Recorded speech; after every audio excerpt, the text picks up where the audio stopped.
Hey there, this is Malorian, and this is going to be another Paintisode.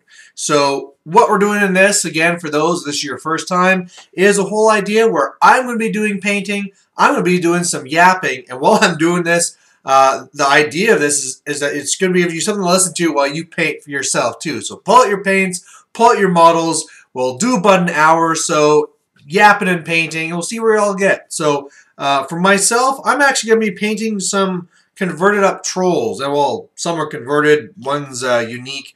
But let's go over them. This is stuff I actually was supposed to paint last week, but I just forgot my paint, so I have to do it now. So troll number one, he has a, oh, this is not going to show right, is it? Minotaur body with a gorger head. Then I have one of the trolls that actually is a unique looking troll that GW actually made.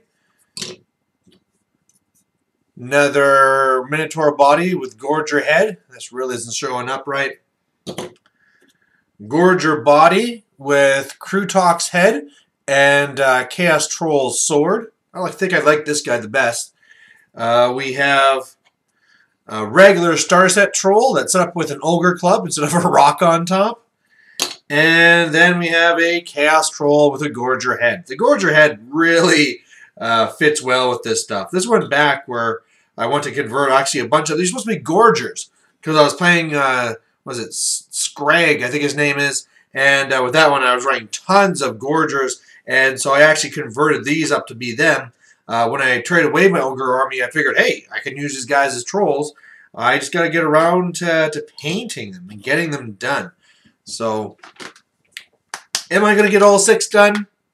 Wouldn't think so. They are pretty simple models. And I want to keep them simple like my other trolls. They have a lot more details on them, especially the Minotaur bodies. You know, of course, clearly they'll have hair and other stuff like that. But the problem is that if I paint these guys with hair, then the other guys will look really weird when they're side by side. So the idea is, whereas the other trolls have like those rocky growths on them, and I just kind of left them the same color. I'm just going to do the same thing here. So I'm just going to paint over that hair. Now you just became like rocks and deal with it. If nothing else, these guys, I don't know. If I was only to take a few, would I take these guys or would I just take a big boring block of the other ones? You know what? I might actually end up just using regular guys just because these guys like to break because they're metal and converted and have spots where they like to break at. Whereas the ones from the starter set, they're kind of designed to be robust and pretty simple to work with. So I can just grab 6 of them, throw them in my pocket, and they'll be fine, right? I don't need no stinking foam or any protection for them. Just got to use them as is. Yeah, painting these guys up quick. But one of the things I was also worried about them is that I made these guys a long time ago, and some of the spots where I glued them together, particularly on this one here for the neck, it was really, literally a ball of glue. Like, it's not even green stuff. It's just a ball of glue. I just kept on adding glue until it looked right. But my hope is that when I'm done painting this, it'll be okay. You know, I thought I could go back and I could green stuff hair or something to make it look more natural. But like I said, I don't want it to have hair, and I really couldn't come up with a good alternative. So we're just crossing our fingers it doesn't look too stupid when I'm all done. So there's that. Listen to a podcast today that I was really missing. The Dwellers Below are back. I was really worried actually that they might be gone. They hadn't produced anything since mid-November, so I was starting to wonder, like, oh no, is that going to be it for these guys? Because they're, you know, one of my favorite podcasts out there.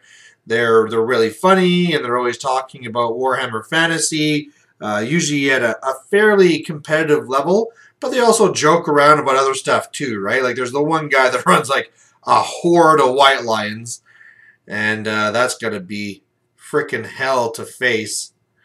But, you know, they joke around a lot too, so you get a lot of everything from that podcast. But like I said, they're back. Glad to, oh man, I'm just looking at this from the bottom, It looks so bad, this ball of glue. Luckily, his jaw is normally going to be blocking that, and it won't be too bad, but ugh. Early day conversions. Not all that great. You know, some of the conversions I'm kind of missing are the ones I used to do for my orcs, my 40k orcs. Because that stuff there, I could do whatever I wanted and that looked just fine. Because, you know, they're supposed to just be slamming stuff together. It's supposed to be looking stupid. And I had so much fun converting up that stuff. The same thing doesn't really exist for fantasy orcs. It's just not the same idea, right? Sure, they'll just grab whatever broken weapon and might, you know, nail it to another weapon, and there you go. There's your chop off. You go off to war.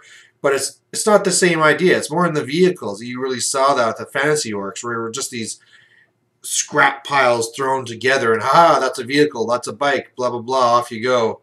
So it doesn't really transition over that well to fantasy. Almost done the primary color on this guy. It's always nice to see what a big difference a first color makes on a model. These things stood as just bare metal for so long. And then you prime them and they look even worse. It's like, no, they're just kind of black. You can't even tell what's going on. But once you start getting that first color on, it starts looking a lot better. Oh, some part of this here too. So, it'll be really nice to have these guys done. I really would like to be getting more games in with my troll army. I really thought that when I got Throg that I'd be playing them all the time. But I'm quickly finding that people just don't like playing against them because it turns out trolls are pretty damn good and pretty hard to deal with. So whenever I pull at the trolls, there's always groans from the other side, and that typically means I'm not in for a very enjoyable game. Either I'm going to fail an inopportune stupidity and the game's done for me, or I basically get into him and I rip his face out.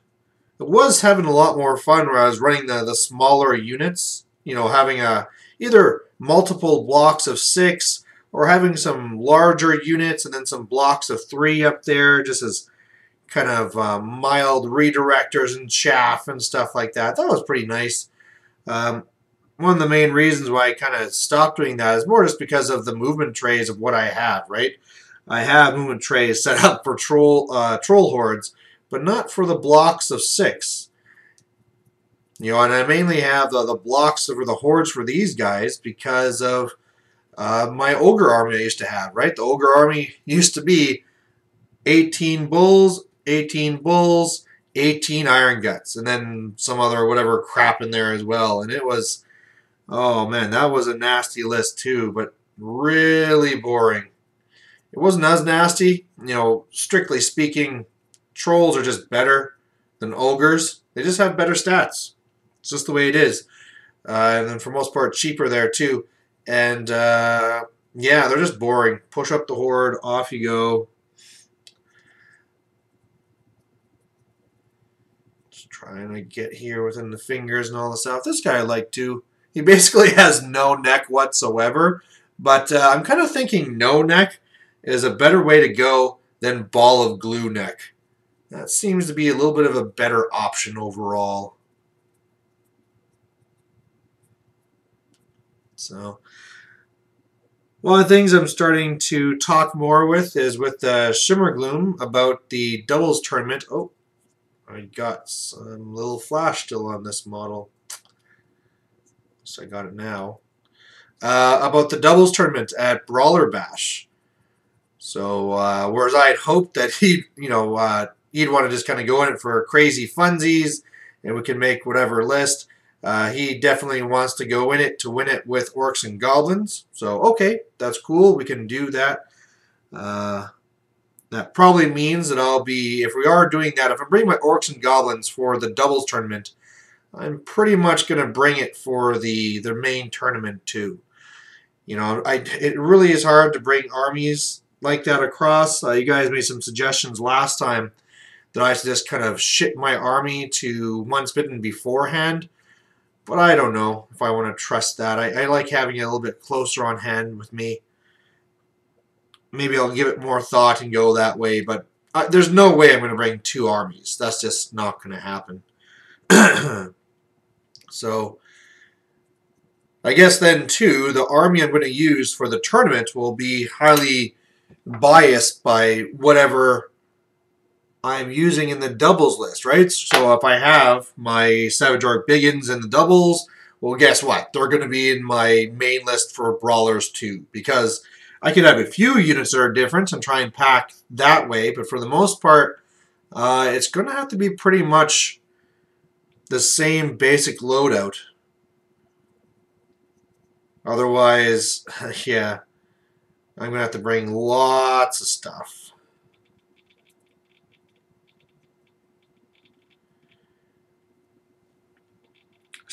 I didn't see any suggestions of what we should be changing our name to for us YouTube guys, because like I said, Team YouTube can't really work. I did have a suggestion from a friend that maybe we should still call it YouTube, but do it with a U, not Y, whatever. But I don't know. At the time, in the very beginning where I came up with this, I thought like, oh yeah, this could be like big and have lots of fun. And maybe we'll make like t-shirts and stuff. Because it sounds kind of really ridiculous when I say that here. But when you compare it over to the War Machine side, that's really a lot more common there. Where the people who run the big podcasts and stuff like that, you know, they're making token sets, they're making T-shirts and stuff like that, and I guess it's a smaller, tight-knit community that actually cares about stuff like that. Probably be a lot easier on my part if I don't want to go through the whole hassle of trying to figure out things like this. And I've still never seen any confirmation from Anthony or Once Bitten that they actually like the idea of being part of this Team YouTube. The whole idea of you know, being part of the team and the community of that is, of course, always appealing. But I doubt I could ever get them to actually wear like a T-shirt when we went out type thing. It's only for the one event too, right? It's not like some of the other guys there, the Fancy Lads or Cobra Kai and stuff like that. That were also at that tournament, right? They go to a lot of tournaments together and all this. You know, when it's one tournament a year, it's kind of more just kind of a silly one-off thing. We have, I can't remember if I talked about this one before, where we actually have a group here for War Machine. Well, this guy's ass is actually showing. All right, the things you notice when you're painting. I'm just doing this troll here, the one that has the bone going up, and yeah, his loincloth is way down, and he's plumbering it. Got that plumber's ass crack, so... Anyway, before I got distracted by troll bums, I was going to say that we do have the one group, like the Shredded Porkers, and we kind of teased around that, because there's actually another group that Team Fun Slap, they always have their bowling shirts, uniforms all the time, that our one would be just to take this one picture with basically the name and then just duct tape it to whatever shirt we're wearing that day. So there's always the cheap option and that way out. Yeah, one of the things that kind of really sucks about February here is the fact that I just can't go up to any of these tournaments. There's actually 2 tournaments this month. There's a fundraiser tournament for the local cadet group. I'm not really sure if people in Europe know what the cadets are. I would think so. It probably even actually started there in the States and came here. Who knows? But there's a fundraiser tournament for them. I think it's 2250 or 2240, something like that, points. And unfortunately, I can't go to that because that's the same day as my wife's birthday. So that sucks. And then there's another tournament. That's the one with the special characters. And I can't go to that one because that's the same day as Love Machine. So this could have been such a good month for fantasy. But just the way luck has it, just is not going to happen. The good news, though, is that next week, I'm going to be taking it completely off, letting Mrs. Malorian relax while well, basically her job is a stay-at-home mom, but she also runs kind of like a daycare thing, so she watches 2 other kids. So I'll be doing that for her while she relaxes and does her scrapbooking thing and all that. But the main thing there is, I mean, well, I'll still have all the evenings free, right? Because it's not like the kids can stay up late. They have school the next day. So maybe I can be setting up a lot of games, especially with this campaign I'm doing. I need to get an Empire game in, so maybe I'll get that one against Kieran Dunleavy, right? He's got to be looking for a game, and so I can arrange that there some night. Be nice to get in another Siege game. That would be a lot of fun. One of the things that's kind of got me down on Siege right now is that my son broke the castle. Yeah, it's a really great kit, like I said, but one of the real weak points for it is the gate. Now, for you guys who know 40K, they design things like the doors of the vehicles so that they can swing open and close. And that's basically what they did with the castle gate too, where it has these doors and they can swing open and close. I mean, it's not needed whatsoever. It's not like they have that on any of the other buildings. But it is kind of a neat thing, like, okay, we're going to charge these guys out the gate, we'll open the gate, blah, blah, blah. But the problem is that the hinges really stick really bad the way that they make it. They're not as robust as, geez, now that I've, okay, a little divergent again. Now that I noticed the plumber ass on the new one, I can now see how on the starter set, even though I've already painted 18 of these guys, I'm only now noticing that the ass crack. You know, I always, it has a big rocky spine going down. And I always just thought this is like the end of the spine. But now that I do paint this guy right after the new one, I'm noticing, yeah, these guys all are just showing off their ass. Damn, again, the amazing things you learn while painting. But anyway, getting back again, apparently that's my kryptonite, is just troll ass. But, yeah, it always sticks, and I always told my kids, because I let them play with the castle all the time, right? They have lots of fun with it. I let them grab all my plastic orcs.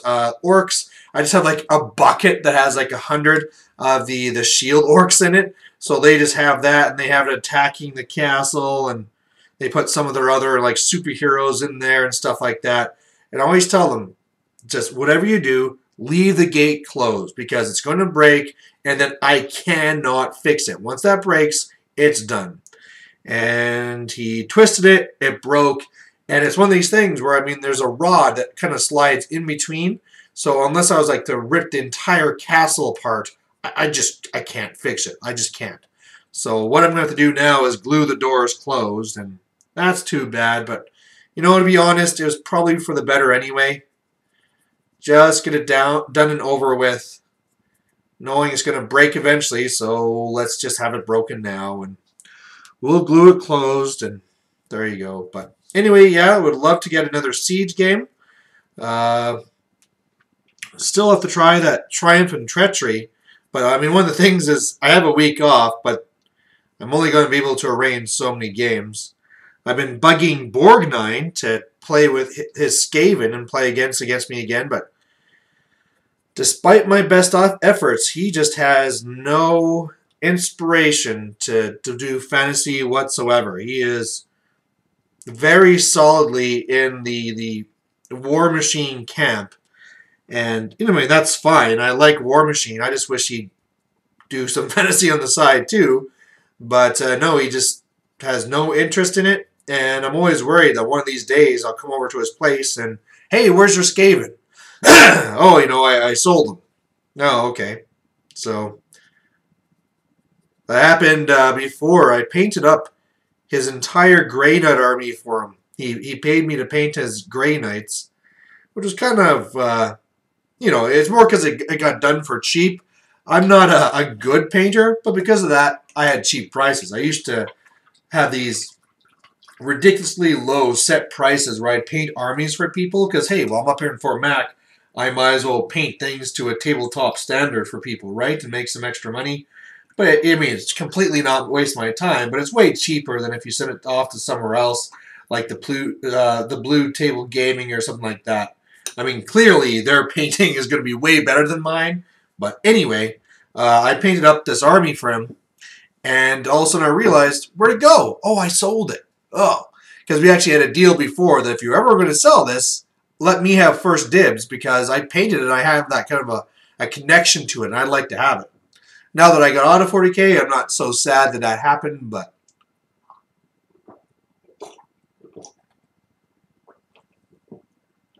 Alright, we are at 20 minutes, and I want to get some progress, so I am done putting the main coat on 4 of these guys.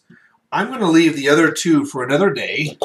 Go over there by my wyverns. They'll keep you safe. And I'm going to try and focus on these 4. And I probably will just get 2 of them done, but no big deal. Let's get the red on these guys. I always go for very, very simple paint schemes. You know, everyone always has like, oh, what's your shades for skin and all this stuff. Oh, I use these 3 shades and I do this wash and blah, blah, blah. And I'm just sitting there going, I use one color. And then I wash it after. Yeah. Not pretty, but it gets it done.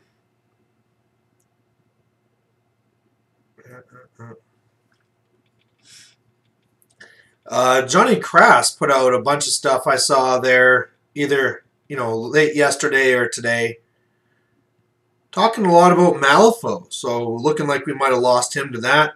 But he hasn't been doing much of those rants anymore, the rambling rants. When he started coming back, and he did kind of a little live show with somebody else where he was talking about the rambling rants, I was looking forward to it, going, okay, this is good. We're going to start seeing these again. Because I really like watching them because they're just stuff that he just going to do off the cuff and talk about it, and he was always lively and stuff like this, but doesn't look like they're coming back, so that's unfortunate.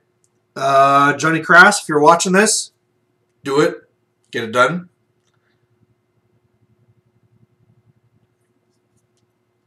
Yeah, good to see too, though, just more activity on that Google Plus page for the Warhammer YouTubers. There's people posting up their painting projects, their videos. Again, I'll post it down below because I think this is the only good time I have ever to share the knowledge that this exists. But, I think right now we're about 440 members, which isn't bad, but I would love that to be a lot more. I'm sure there's a lot of people that don't care, right?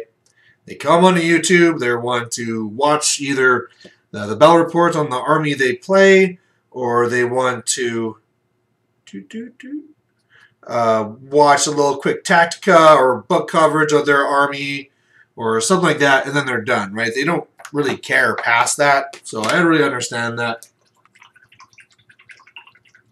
I was actually using this Warhammer YouTubers as kind of a measuring stick to see about before, back when this was more of an idea of mine for that whole thing for the Malorian Daily, because it really hinged on how much interaction and out of the way people would go to for it. And if I saw a lot of people, if we jumped to say like 2,000 people on that Warhammer YouTubers, wow, there's a lot of people that want extra stuff. They're going to other places. Then I do it, but it was clear to see between that and a lot of other stuff just isn't going to work. One thing that's really good to see, though, is for the Wargaming for Fun.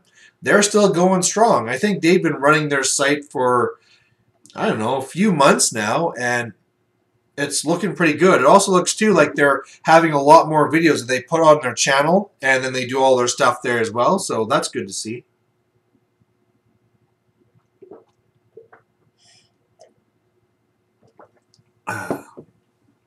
Yeah, one of the things I'm having always a trouble trying to keep up with is just all the battle reports. When wanting to support... Oh, I forgot to paint his belly. And wanting to support the group and all that, right? Whenever I see a new channel that looks like, they're putting some time into it, I just go and subscribe. And the problem is I just don't have the time then to watch all these. You know, I thought like, oh, okay, I just sit at work. I can always at least listen to these in the background and all that stuff. And unfortunately, I'm just not even finding myself to have time with that too. So, you know, sometimes I'm wondering like, oh, should I just unsubscribe from this? But, you know, just because I feel guilty because I don't have the time to watch it this time, I shouldn't still unsubscribe, because, you know, when they do come up with something where either I do have time or it's like, oh, geez, you know, they're up against Orcs and Goblins. I wonder what type of list they're using. It doesn't hurt me to have it on the list there and wait for it to come up, right? So what are we going to do next? Let's do the wood. But, yeah, still trying to bully some other people into doing battle reports. Guys like Jajeker from, well, he was kind of doing the romance wargaming. Now he really has his own channel. Start doing your own battle reports. Double up. It's good to see him have his games against Yoshi. Lots of those coming out, so that's good to see. But at the same time, it'd be nice to see what, I'm sure he plays against other people too. So it'd be good to see that there. It'd be good to see more stuff from Kieran Dunleavy, because, I mean, his stuff is all painted, so you know that those battle reports will always be good. You know, just like the stuff from Once Bitten, right? It doesn't matter what's happening. You're going to be dealing with great-looking armies, so it's automatically worth it. Man, I missed that guy's part of the arm, too. This is what I get where I'm trying to go fast and paint at the same time. But there, you know, Kieran Dunleavy, battle reports. We want to see it. You're part of my campaign. You did pictures for the first one. Let's try and do a battle report for this next one here, right? Just give it a try. It's pretty easy. It's actually extremely easy. I have a lot of people asking now and then, you know, oh, how do you make these battle reports? I want to get into it. I just, you know, it seems so daunting. How am I going to make these? And it really is very easy. You can lose a lot of time doing editing and all the rest of it, but really, at its core, to make a battle report, not that long. If you have PowerPoint, it goes so fast. And I'm so happy that when we did those videos, all three of us, you know, Once Bitten, Anthony, and myself, did the videos on how we make battle reports. The one from Once Bitten didn't really help me because he does Apple and I do Windows. But when I saw Anthony's, then what he does with PowerPoint, so much faster than the way that I used to do it. Right? It used to take tons of time where I'm trying to record it and having to link each little sound file to the picture after. And now that on PowerPoint, it's so easy. You just click next, you just keep talking. And sure, there's a lot of waiting as far as waiting for things to save and render and blah, blah, blah. But man, it does not take long overall. Like the actual effort is not really much there. Unfortunately, sometimes I give in to that and I just like, throw a report together. And then after I really get in trouble because you called this thing wrong. You know, there's the one I felt bad about because I looked back, it was up against vampire accounts, and the whole time I'm like, oh, Vargeist, Terrorgeist. I just kept on screwing up the name over and over again. And it wasn't even for the same thing, right? I kept on changing what name I'm screwing it up for, so... apparently I gotta take my time a little bit more, some stuff like that. Alright. I was trying to set up a battle this week for that Night Goblin game. Now, you know, I have Scarsnake and all that good stuff, but no takers. Fantasy around here seems to be really dead, and it seems that the big things are replacing right now is people are really into 40k, people are really into Munchkin, actually, and also War Machine. And one of the things I'm kind of worried about, I'm wondering if I'm the guy that actually killed it up here. I know the store owner, when I played against him with my high elves, with all the flying dragons and phoenixes and all that nasty stuff, that was his last game. And he hasn't played since. And the thing is that they had that tournament. And during the tournament up here, I used that list against everybody else. So I'm hoping I didn't just kill everybody's hobby. And, you know, and for the most part, I don't see that dragon list being that killer. I mean, I would rather face that where eventually I only make points if I dedicate to combat, right? It's not like running a Terrorgeist army where I can just fly around you and yell at you and take your things off.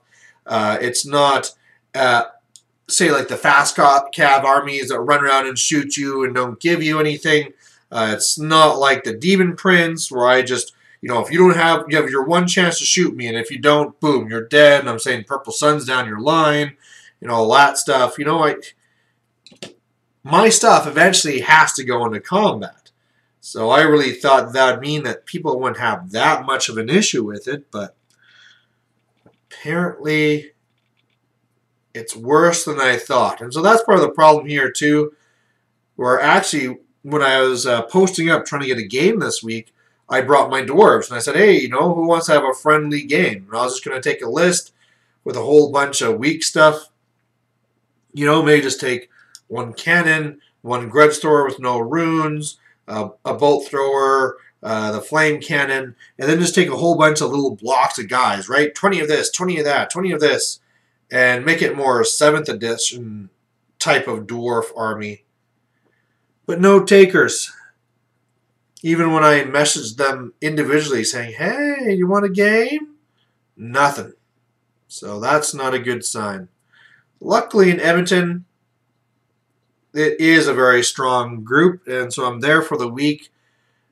It will be fairly easy to go up against guys like Kieran Dinlevy, so that'll be nice. There's another guy who's been really working on his Lizardman army. He's been looking for games, so I should be able to get a game against him. Maybe I'll use the Night Goblins against him. He's more of a competitive-minded guy. You wouldn't mind. Plus, when I was starting to do some trial lists, because for those who missed it, the main thing I was looking at there for Skarsnik is the idea where his real worth comes in when you have the Night Goblins that can just flee and flee and flee, and this is with the characters, which basically just always denies you the charge, right? 2 characters run out of the unit, double flee, you can't redirect, and you just kind of stall there, and I do the same thing again next turn. Well, now I kind of lost my train of thought. When I was making my list, to do that, you need per unit 4 bosses, minimum. You know, if you ever fail a leadership test for a rally or something, you should have a 5th or something too. But at the minimum, you need 4 bosses per unit. And it actually adds up quickly, because all of a sudden, you know, that's an extra 140 points per unit. And, you know, if you are running multiple hordes, that really does take a big chunk out of you. So looking at it, you know, I might have 2 units maybe set up like that. So 8 bosses in general. And probably for the most part, probably only 1 needs to be doing that fleeing trick. The other one would just be fighting you. But yeah, the idea where I might have like, at one point I was looking at like say 4 or 5 hordes of Night Goblins, all of them having, you know, 4 bosses in them and all this stuff, and just like, you can't charge, you can't charge, you can't charge. And meanwhile, shooting out fanatics and stuff like that, you just can't do it. Especially if you want to have all the war machines in there and magic and all the rest of it. That's another thing I have to get used to, is if I start doing these Night Goblin themed armies, I'll have to put in a level 4 of the Little Wa again. And I'm not too used to that lore. I've used it maybe 3 times out of all the games. I just really like the Big Wa, but if you're going for the theme, you got to use it. Although it'll be nice to be supplemented with his little shooty staff as well. Pew pew. D6 strength 6 hits, no armor saves, can do pretty nice things. You know, if he's coming in there, and I believe he takes a unit of the Sauruscav. Dead, right? You can just crush them really fast. Alright, we're going to paint on these guys next. How are we doing for time? Yeah, already I'm seeing I probably won't have time for... So we're going to try now and focus on getting these 2 done. I like how I'm drawing things back. I'm like, I'm going to do 6 guys. Okay, we'll do 4. Now 2. Probably in a few minutes I'll be like, oh God, I'm only going to have to be able to do, one of them. Oh God. But it's actually not too bad now. I'll do the cloth, the metal, these skulls, string. Yeah, I guess I should paint the hair on the head, because if I don't paint the hair for these gorgers, it'll look really out of place. But there's no hair on the other trolls.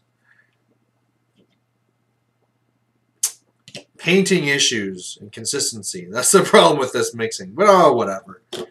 Nobody really cares. So let's do cloth next. So there's that point there. Good to see. I mean, I'm sure a lot of people that watch this probably are more the fantasy crowd, not the War Machine. But I'm trying to get some more comments and views on the War Machine stuff, so that's good to see. I think it's because I'm getting a little bit more competitive with that. It was the same thing where, people really only cared about my channel because I was looking at playing Orcs and Goblins competitively. This is back in 7th, where that was actually like, what? Orcs and Goblins competitive? Ho, ho, ho, ho. You foolish person, right? Orcs and Goblins are the army you want to play if you just want to lose, right? They were ranked there with Beastmen and all that stuff. But luckily, after some playing there, we've turned things around, and now we're looking pretty good. Although still, I still have it where I look on the different threads, and when they're listing out the best armies, Orcs and Goblins are completely ignored. People still give them very little respect. I just don't understand it, Especially with our War Machines, right? You play against these Demon Princes, and our Doom Divers just rip those things apart, right? As long as we have some mild luck, we should be able to shoot down that Demon Prince before it gets to our lines, and all of our stuff is indirect. So I don't care if you have a Chimera in front. Doom Diver can still get you. Rock Lava can still get you. So we have all the tools. Everything's so cheap. We can redirect really easy. We have really powerful units. But just because we don't have access to the killer lores, we're just written off. Nobody cares.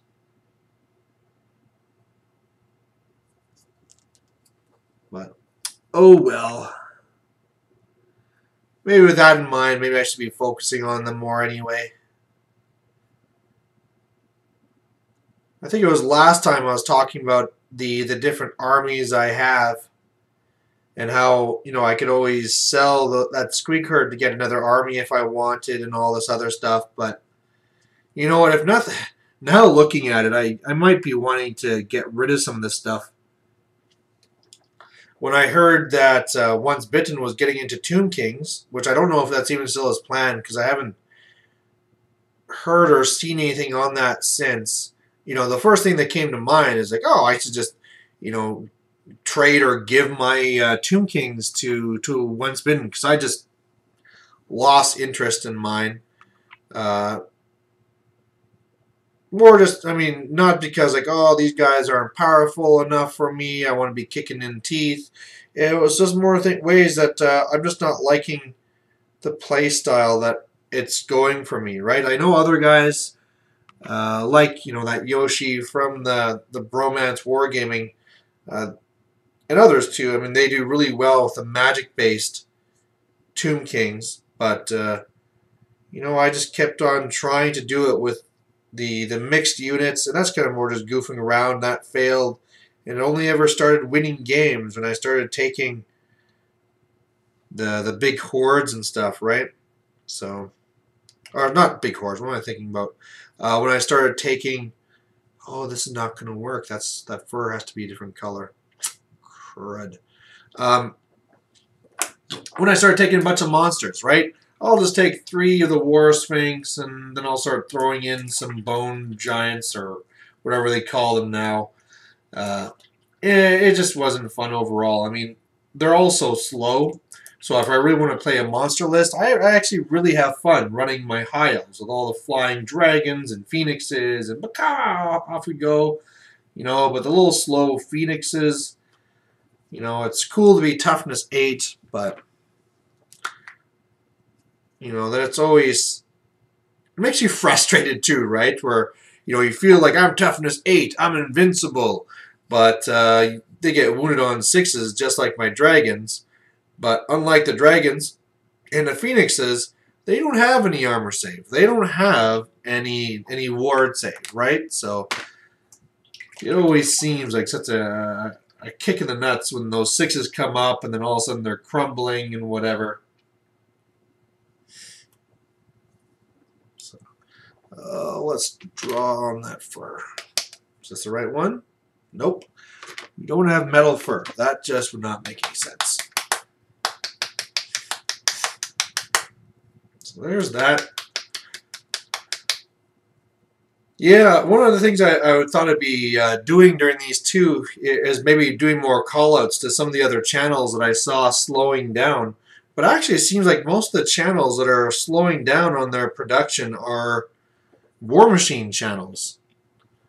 So guys like, you know, Marth and the Machines and that stuff, you know, they haven't posted any new stuff for a while, but I'm pretty sure he doesn't watch these. So that's not really helpful. Looking at some of the other ones, I mean, I guess things have kind of slowed down for Long Island Wargaming, but I mean, they've had stuff not too far back, so it's not that bad. So, you know, everyone's doing pretty good for the most part. I mean, everyone who's the more routine guys. Okay, actually, something that I should do a shout out for is last time when I was talking about armies and how there was Lizardmen and how there's not really much people out there that are actually playing them. There's two names I should actually really push forward. There's Stephen Walker, who does his purple Lizardmen. So, I mean, there's always those ones you can check out. And then, oh, now I'm going to mess up his name. I'll put down a link down below, but it's like Terrenord or something like that. He's, you know, like the more bald guy that, you know, he would do his separate video talking about his post-game thoughts and stuff. You know, that one's really nice because he gives his thoughts on them and gives that more tactical depth to it. So, but yeah, there are those other channels which are making them. I mean, last time I made it sound like there's really nothing out there, and there is. I mean, there's those guys. They're doing their thing, and that's great to see. The problem is that, I mean, those are, like I was talking about, the channels that I've added more recently. There were a lot of other people that did Lizardman channels before, and then as soon as the new book came out, they just disappeared. You know, like, oh, this isn't ultra competitive anymore. Screw it, I'm gone. Well, you know, they're still really good. I was just watching their videos just today, and they both did really well. You know, you got the Tekoiku or whatever who's letting your guys vanguard up, and that's a damn more fur. I forgot. You know, and that's a big deal because all of a sudden, if you have these monsters, or in the one, the guy took like a horde of like 70 or 80 Saurus. That's a big deal when all of a sudden that moves an extra 12 inches towards you before anything even starts. Right, vanguarding hordes, it's a big deal. So, I think it was at Brawler Bash where they had it that one of your core units gets the Vanguard. Oh, that was so delicious. Doing that with my Savage Orc Biggins. Oh, loved it. So, I mean, here, now you can do this with this Tekoiku or whatever and do it all the time, right? It's D3 units, so you don't know how many units, but I mean, you're probably just going to have one horde like that, so you know that every single time they're going to get the jump on the opponent. And that's a pretty big deal. You know, it's not even just a thing where you can use that for moving forward and getting to combat faster. It's also a thing where you can also use it to redeploy, right? If you have them, let's say, deployed more centrally, then all of a sudden you can really use those 12 inches to zip over to one flank or the other, right? And really all of a sudden overload that one side. And especially if then you also go first. Well, I mean, you can't charge, but then you're really into that flank's grill. You're going to obviously overload it, and then you're reforming and facing the flank of the center of the opponent. And that is not a spot anyone wants to be in. So very powerful stuff. You know, their magic isn't what it used to be, but you're still got a level 4, right, that has access to all these spells.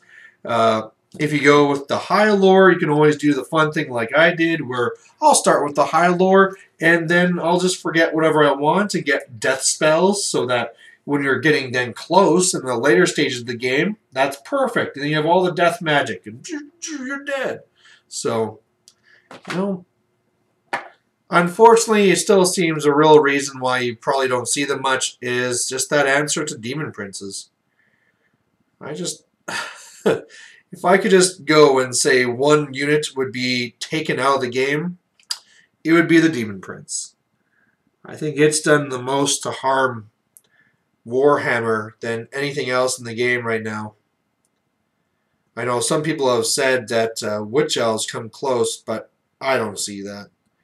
I mean, only if you don't know how to redirect things with Frenzy, right? The unit can get really crazy. You can put in Hellbrun and you can do all this stuff, but all it takes is one little dog and, oh, how about you go crazy in that corner? Okay, see ya. I'm going to go kill the rest of your army now. So I really don't give them that respect. But the Demon Princes, so mobile. Just fly to wherever you want. You know, purple sunning and ripping things apart. It's a nightmare to play against.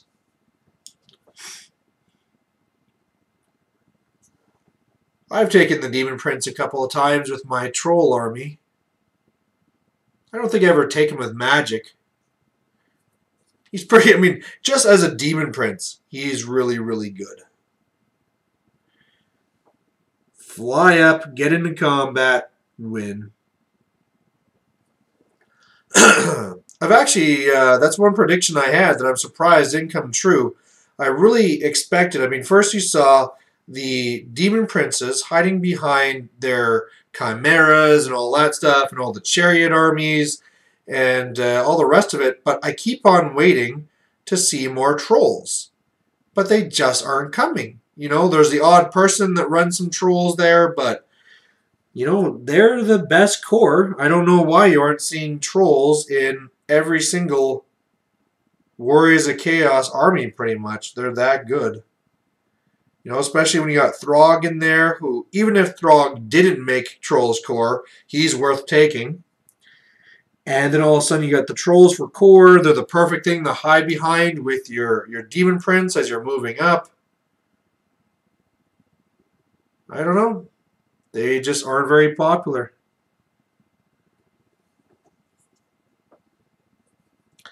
Maybe I gotta play them more. Maybe that's what I need to do. Maybe I should bring Demon Prince and Trolls to Brawler Bash and smash face with them. They'd be easy enough to transport. Just could I live with myself in the morning, right? There I am, and you know, I'll wake up and one spitting when I come down for breakfast will be looking at me just going, "You cruel son of a bitch. I thought you were cool. How wrong I was. Get out!" You know. But yeah.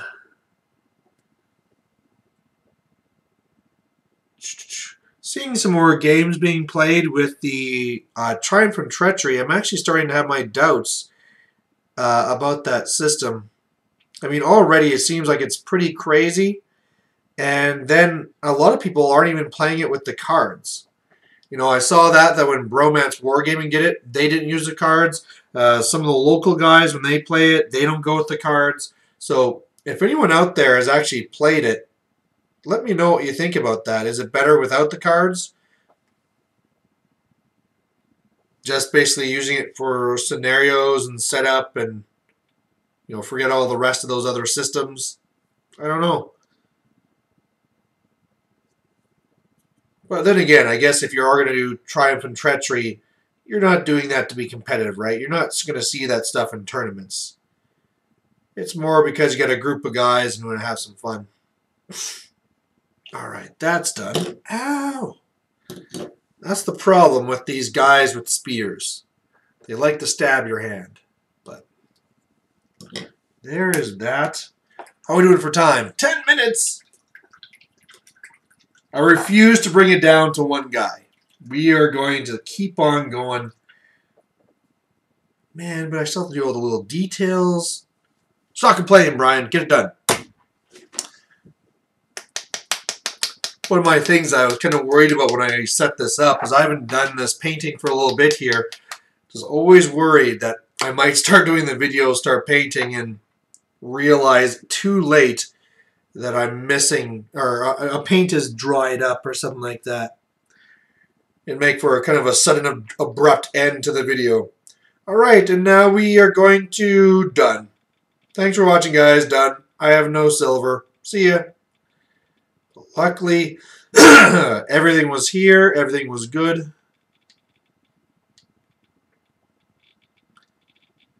And yeah, I'm not going to get these guys done by the hour, but they'll be pretty damn close.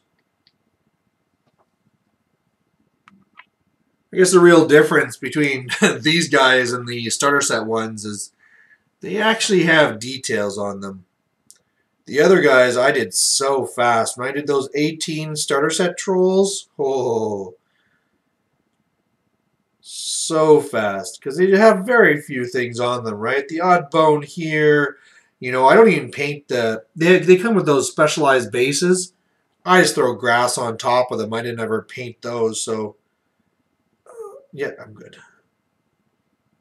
But these guys have these chains on them. They have special loincloths. They have these more ornate weapons. It's not just, hey, it's a boulder, one color, I'm done, right? So, should have thought ahead.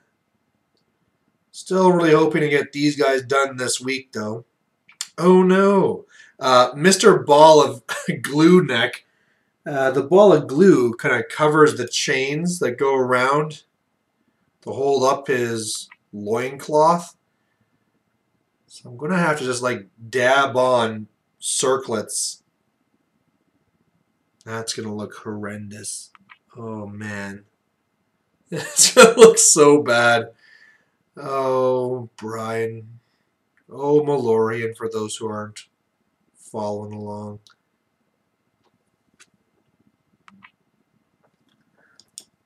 But at least, you know, to be honest, these guys, even if it was really ugly and, you know, horrible with all the balls and glue, it's still going to look better than the whole 18 trolls of a, we all have, you know, big blocks.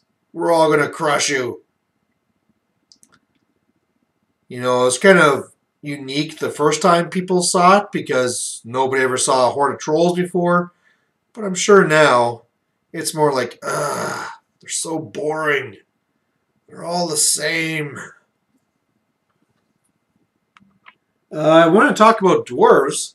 For those who didn't notice, the dwarves are going to start coming out already this weekend. Just the dual kit that has the Hammerers Longbeards. There's a Slayer character, and then the other character that looks like he's an Ironbreaker character or something like that. Apparently, well, not apparently, the rules for that one character is going to be in the White Dwarf. And I gotta say, if they have it so that the rules are only in the White Dwarf, I will be very pissed. I mean, just the idea that they'd be trying to force you to get the White Dwarf, like, oh, if you want to get the rules for this guy, you gotta go here. I mean, they've done it in the past with things like, say, in issue, what was it, 100 or 300, whatever it was, where they gave the rules for the White Dwarf, and he was pretty cool. He was, like, unbreakable, and he would pop up like an assassin and all this other stuff. But, you know, that's rules for a model that's just kind of extra. You know, this is going to be a standard special character that you can use in tournaments. You have to have those rules available in the main book. You can't be doing that where it's just available in the White Dwarf. You know, that's one of the things that pissed me off and made it so that I got out of Orcs for 40k, is that they came out for the flyers for the Orcs, but the rules were only in the White Dwarf. And by the time I learned that, they were sold out. So what do? I just can't get the rules for this really important unit, and I'm screwed. Doesn't seem very fair. So if they do that here too, I'll be a little bit upset. But I am really looking forward to it. The Dwarf book will be out next week, like the week after that. Some people were worried that because the army book didn't start with this first release, that it wasn't going to come out. But, you know, the picture of the army book has already been leaked. It's going to come. The idea that they're not starting with the army book is a little bit odd. They used to do that, but that's because they used to also have special army boxes. So you'd actually get this big, you don't have like the battalions, then there would be the army box. And so you could get the army box, it would have the rules, it would also come with like a unique limited edition character in there. That's where you get stuff like, if you've ever seen that Empire model, the sorcerer that's like completely on fire, that fire mage was from that. There's the Wood Elf BSB was like that. And so you had a choice, you know, if you really liked the army and you want to get the rules right away, well, then get this army box. And if not, you can wait another couple of weeks. You know, and I was okay with that, right?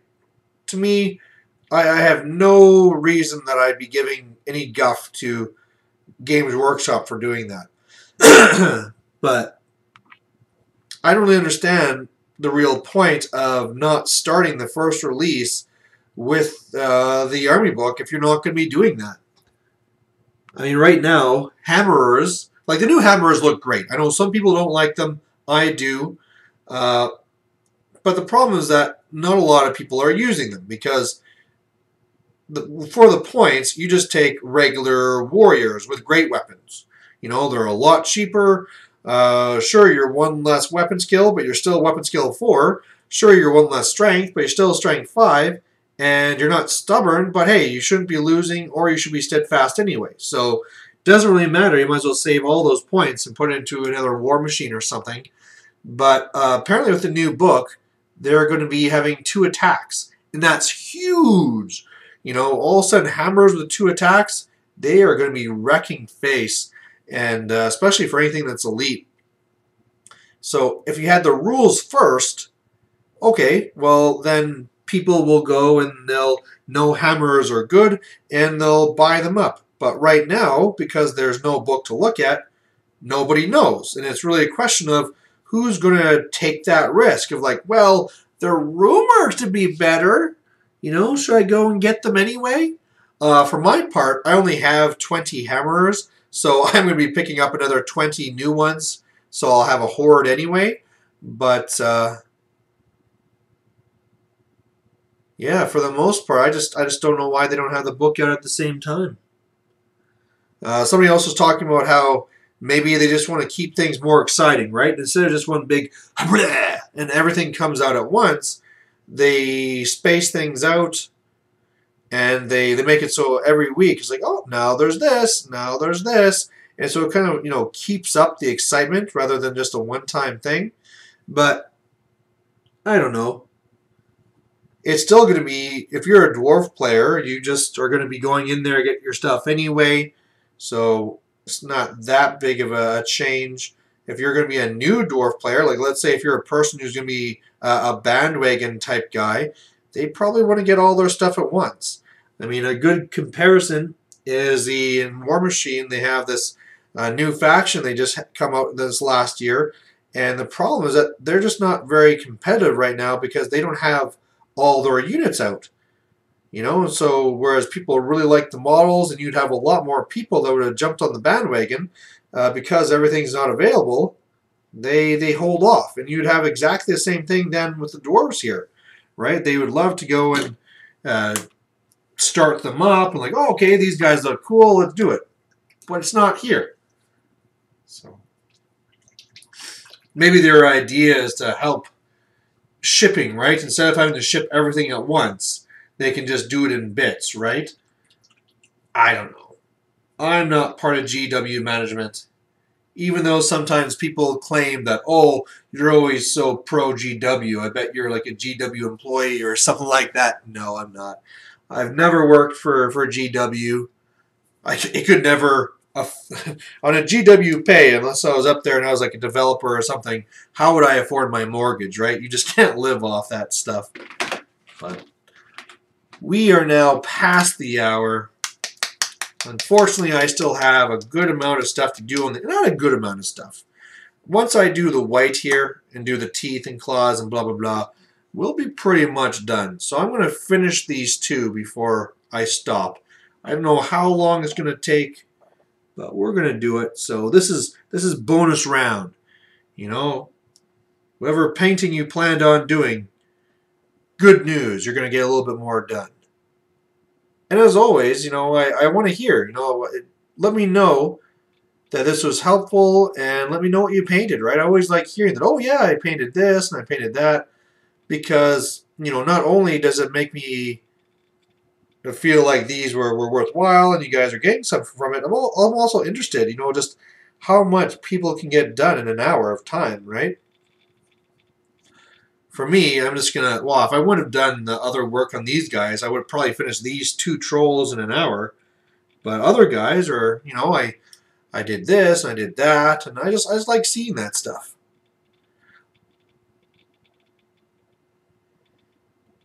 I've also been getting some requests for doing a review for the Dwarves. Don't worry about that. As soon as I get the book, you know that day, after some hearty reading, I'll be getting out a coverage of the book. Really interested to see what they're going to do with it, and especially because this is a book that I play. Like, I know that when the Demon book came out, I had some problems, and I had to remove the video off, and I had to re-record it because I made some mistakes. I'm not a Demon player, right? I read the book for an hour, I put together some lists, and then I do the coverage, right?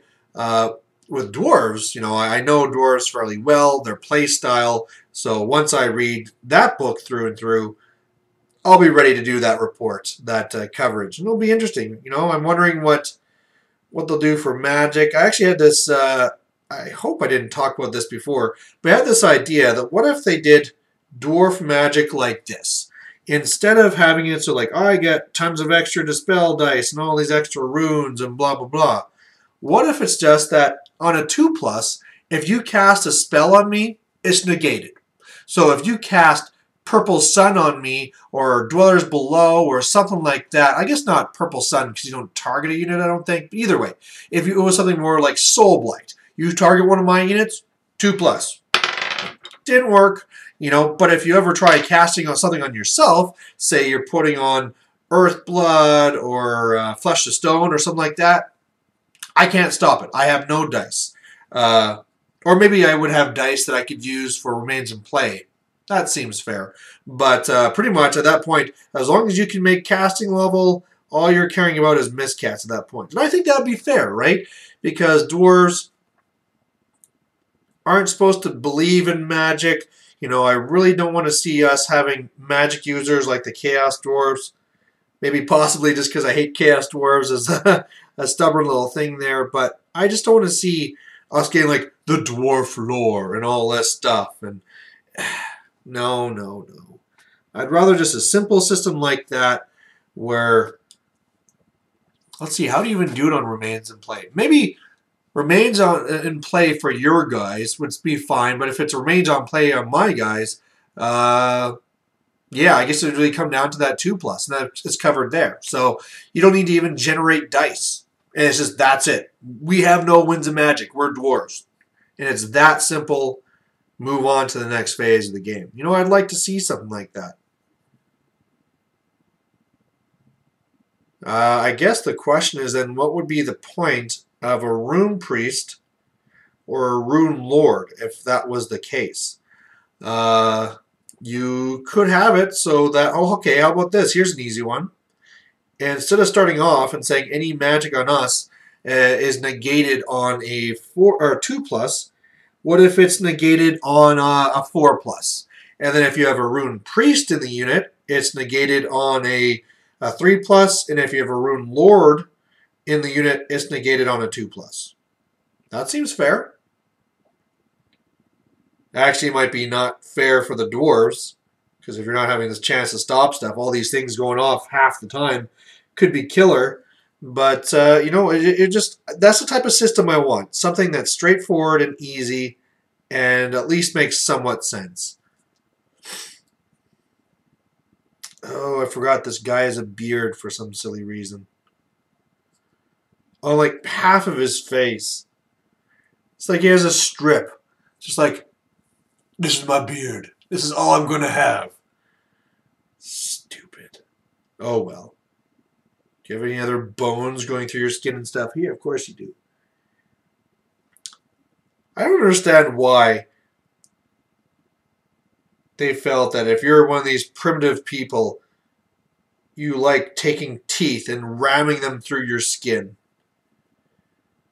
You know, at first I kind of liked the idea for the ogres, where, you know, like, oh, for convenience, I'm going to bring this with me. I'll just stab it into my arm and bring it along with me. But now that I see it more and more, it just looks unnecessary. Like, for this guy here, it's supposed to be a minotaur, right? And there's just a bone going through his arm. Why would he do that? It's not in their lore. You know, like, I guess they steal it from the whole North African type tribes, right? Where they like the bone through the nose and whatever, stuff like that. But, you know, that's more facial, like dress up and stuff like that, just like how they have the body tattoos or body paint, whatever. I can't think, I've never seen a picture of any sort of tribe where like, guess what we do? We stick bones through our arms. Yeah! It's just pointless. But looks like I got them all. They're all on just the one arm there, so that's good. Done. For the white.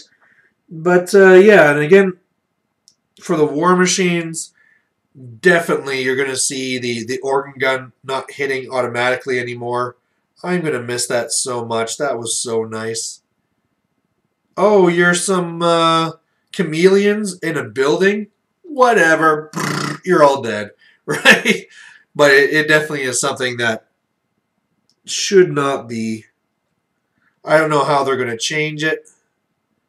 Because the easy thing to do would be to make it basically just like the Hellblaster.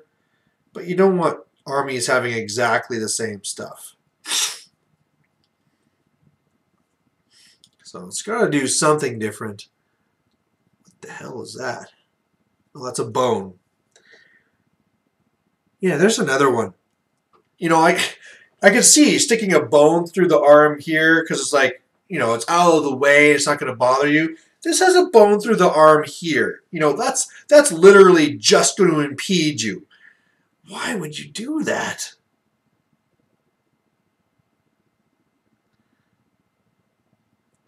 Maybe it's actually like a punishment. You know, whenever one of these, well, this is a minotaur. Whenever the minotaur or the ogre or whatever, whenever they displease the tyrant or whatever, they'll, you know, like, that's one strike, and just stab a bone into you. This will mark you for life. Oh, of course they have bones tied to their ears. Who wouldn't have bones tied to their ears? Ugh. Okay, so we have to do a little bit more on this guy.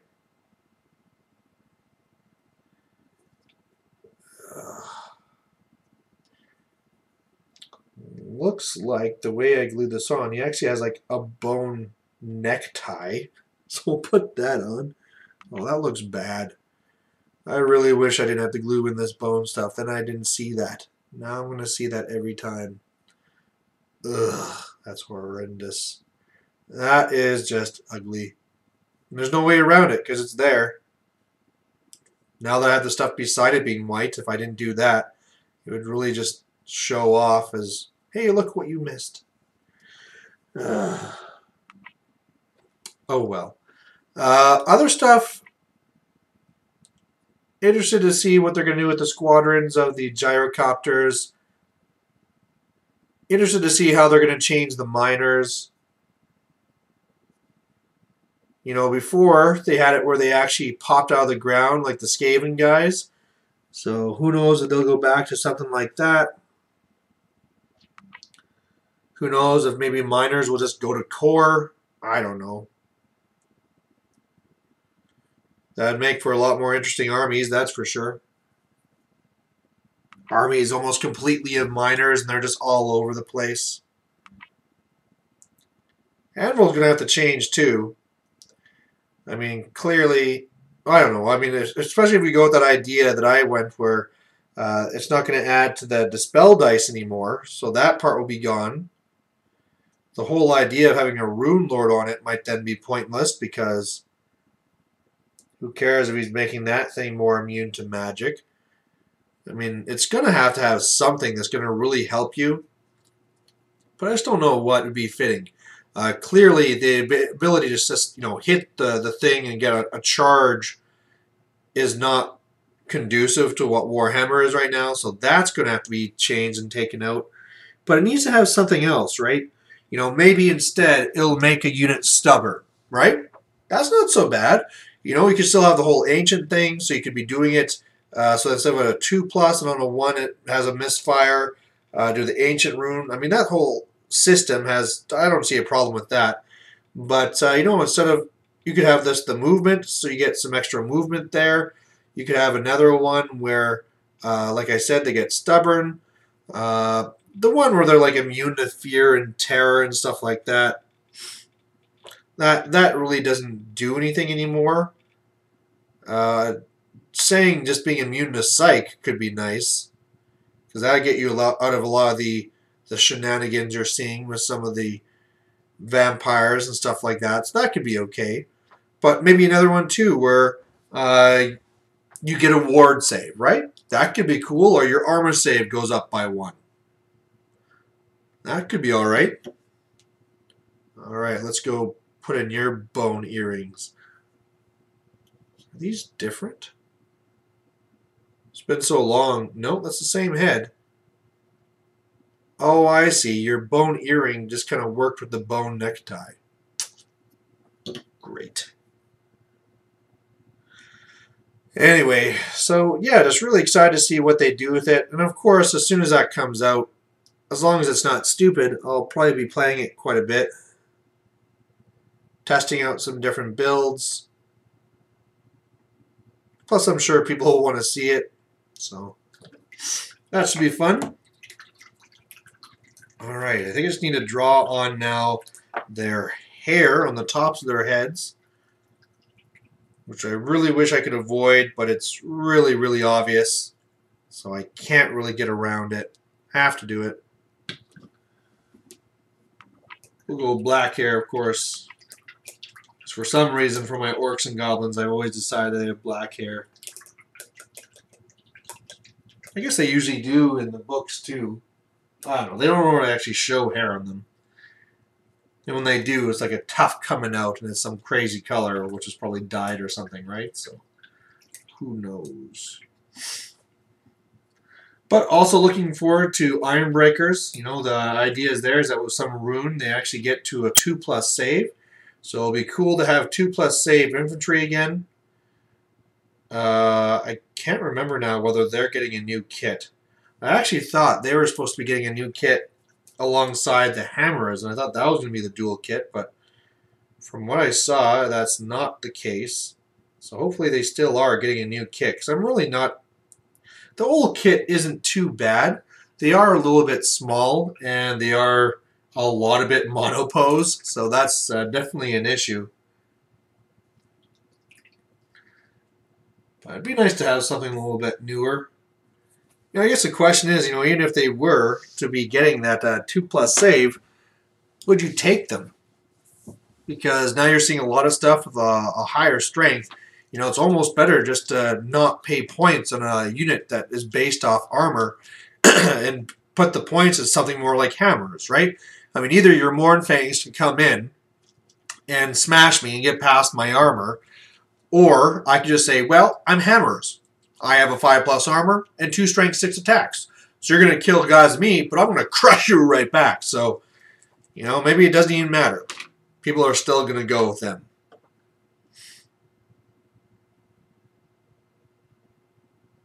That's always been the issue with the Ironbreakers, is that a defensive strategy is typically a losing strategy. At least they changed it from before, where you could either take Ironbreakers and have like a 3+ save, or you could go with the Hammerers, who can go with shields, and they'll also have about the same save, and then they're stubborn. So if you really want an army that's our unit that's going to hold something up, you'd of course take the stubborn one. So at least now they changed the rules, so they forced you to take the great weapons. But okay, right, black hair, black hair. Focus, Brian. Let's get this done. I wonder if I'm throwing people off, calling myself Brian. I should stop doing that. People probably just don't care. By this point, probably people are already finishing their own projects. Oh, I didn't paint the skulls. The skulls. Huh. I wonder if that's going to cause issue. One of the skulls is actually an orc skull. So when he was a Minotaur BSB, that made a lot of sense. Now that he's a troll, kind of showing off your dead buddies, you know, probably going to cause some issues there. Oh well. Orcs are dumb. I'm sure he could just lie. Say that it's not an orc skull and he'd get away with it. And again, it's not like the trolls are supposed to be the smartest either. It always makes it's always an event for cheering whenever you make that leadership 4 test. You know, and the trolls get away from your general. It's like, oh no, I'm stupid on leadership 4. I'm screwed. And then when you ever make that, it's like, oh yeah.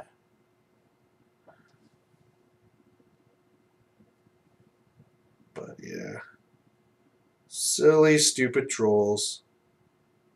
You know, that's another reason why I don't know why these demons of or warriors of chaos players aren't taking them, because when you got that demon prince who will be your general and have an 18-inch bubble, trolls love that. You know, that's perfect for them. He looks like some weird emo guy. Oh god, just long black hair draped over your face. Ugh. They're not stupid. That's what they're assuming. You know, they're groaning because they're stupid, but they're just thinking about how sad and depressing their life is. Ugh. I'm too depressed to go fight. This is what this is all about. You know, this is why you watch my program, so that you can learn the real truths of Warhammer fluff. Just think, you could have watched some documentary about something else and learned something useless. But here, now you know about the emo troll condition. An epidemic in the fantasy world. Is that really the only spot they have hair? Ugh. You don't understand me. You don't understand, man. Everyone wants to burn us with fire. Everyone hates us. I feel your pain, trolls. I feel your pain.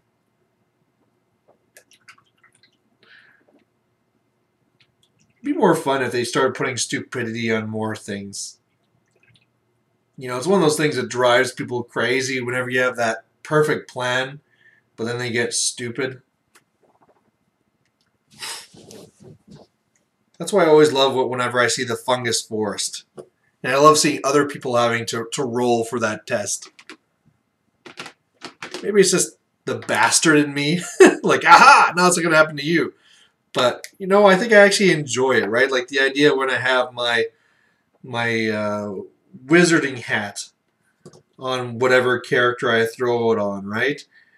Just the idea that my general, the leader of my army, is so stupid that he's just petering around, doesn't know what to do. Right, he has a metal ring here. But, you know, that's not for everyone. Most people get pretty pissed off when their units are in the fungus forest and they fail stupidity. And then they're even more angry that I'm laughing at them. God, you got a metal ring on both eyes, eh? Both eyelids. Oh no, one was the ear. All right, we're so close. We're so close. Just gotta finish off this metal. Any metal rings down here for you? No, just the face. That's the thing, right? Clearly, bones you stick in the arm. The metal rings, you gotta put that right by the eye. That's what you gotta do.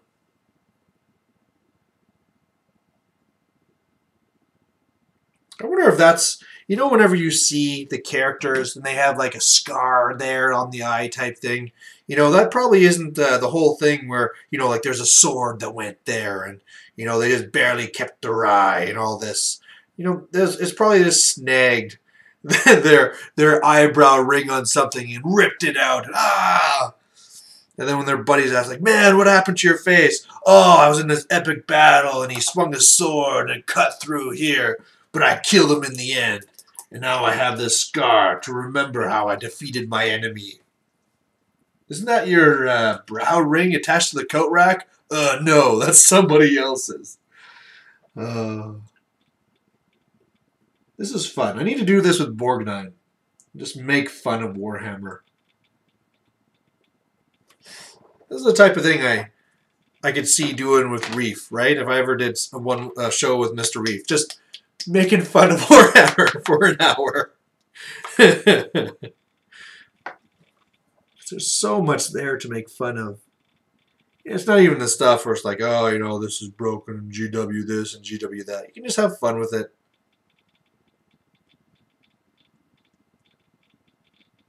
Okay, clean this up. So hopefully you guys are almost done whatever you're painting. I am very close to being done here. Again, it's not going to look amazing. I am not super painter by any stretch of the imagination. I am still bewildered that people actually paid me to paint their models. I have a little eye.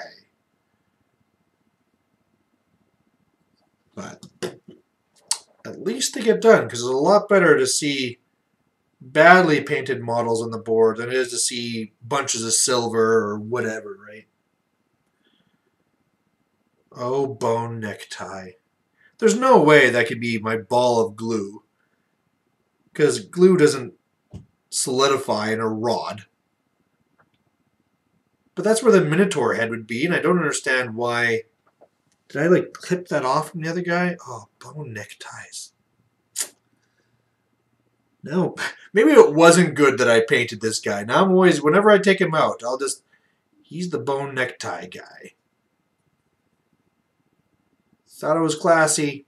It's not classy. It's dumb, buddy. That's the same guy that has the bone in through here.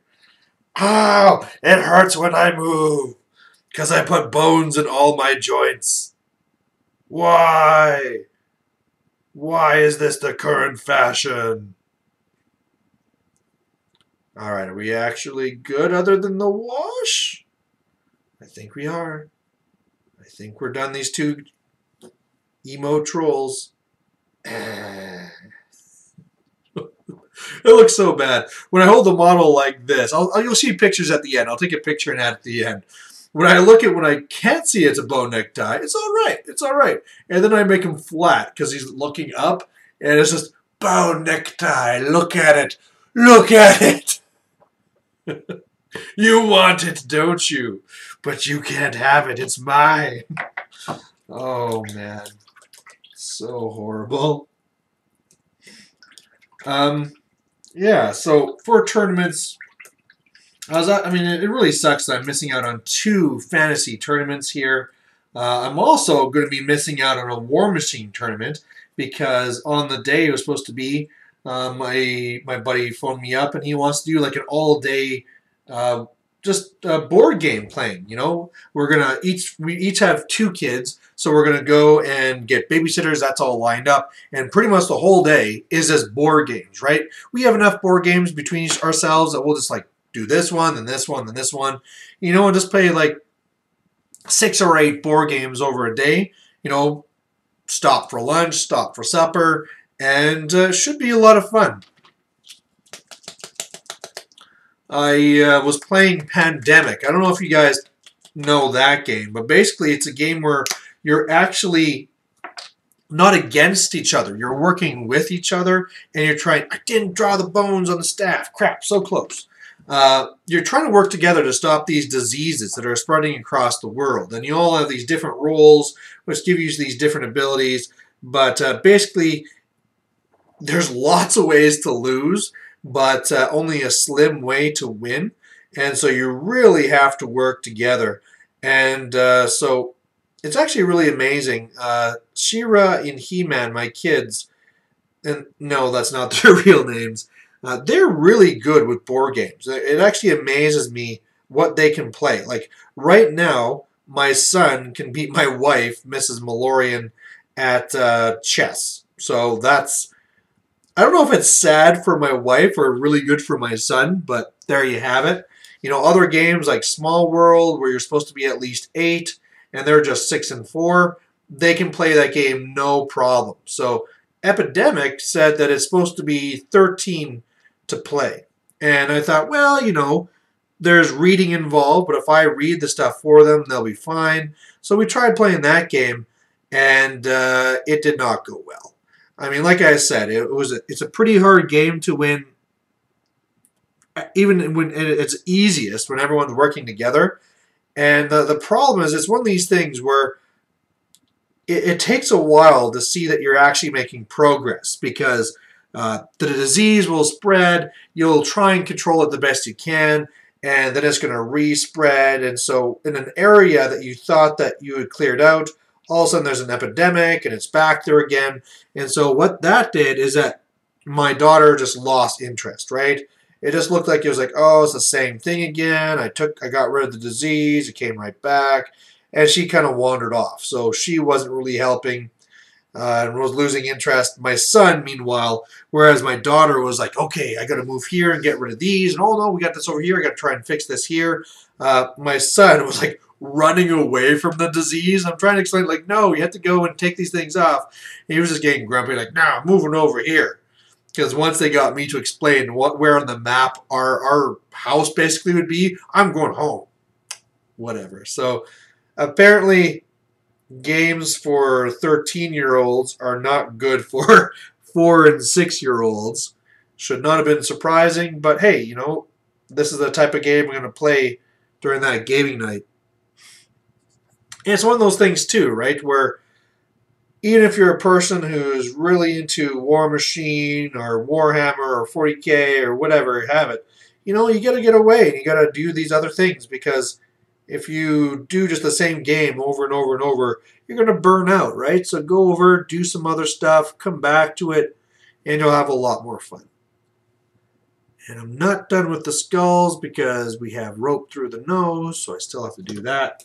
It's so close. I got the wash right here. It's waiting to be done. I got just a little bit more to do. If I was a good painter, I'd have a lot more to do. I'd still have reshading to do and all this stuff, and God knows what else. I don't even know the words. That's how bad of a painter I am.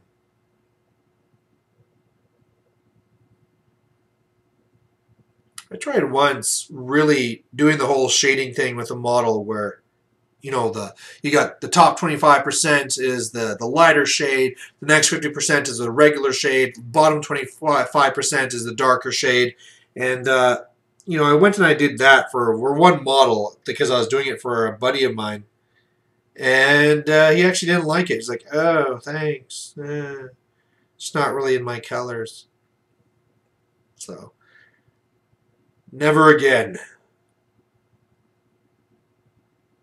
It took so long too, right? Because when you really get down to it, you're trying to think like, okay, the light's coming from here. I'll make a shadow on this here. This is now positioned like this, so I have to do these colors here. You know, I really do respect the good painters out there, because there is a lot of thought you have to put into it, as opposed to me, who's like green, wood, metal, teeth, done. Right? Like I do it the simplest it could possibly be. And that's why I get bad painting scores in tournaments. So, comes back to bite me in the end. So now we're on to the wash, and once we're done the wash, we are done.